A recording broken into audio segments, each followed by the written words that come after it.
অনেক দিন ধরে এক চিতাবাঘ ক্ষুধার্ত অবস্থায় জঙ্গলে ঘুরে বেড়েছিল।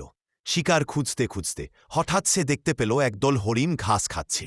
চিতাবাঘ ধীরে ধীরে ঝুঁকে হামলার প্রস্তুতি নিল। তার উপস্থিতি টের পেয়ে সব হরিণ দৌড়ে পালিয়ে গেল। শুধু একটি ছোট্ট হরিণছানা পিছনে পড়ে রইল। চিতাবাঘ হরিণছানার দিকে এগিয়ে এলো। ধারালো দাঁত, ক্ষুধার্ত চোখ, ভয়ে কাঁপতে থাকা হরিণছানা ছোট্ট গলায় ডাক দিল, মা, মা। ঠিক সেই মুহূর্তে চিতাবাঘ থেমে গেল। সে স্থির হয়ে তাকিয়ে রইল হরিণছানার দিকে। তার চোখে যেন জল চলে এলো। ভিতরে কোথাও কিছু বদলে গেল তার। শিকার না করে চিতাবাঘ তার জিভ দিয়ে হরিণছানাকে আলতো করে আদর করল। সেই দিন থেকে দুজনের অদ্ভুত বন্ধন তৈরি হল। সময়ের সঙ্গে সঙ্গে হরিণছানাটি বড় হতে লাগল, আর চিতাবাঘ হয়ে উঠল তার একমাত্র পরিবার।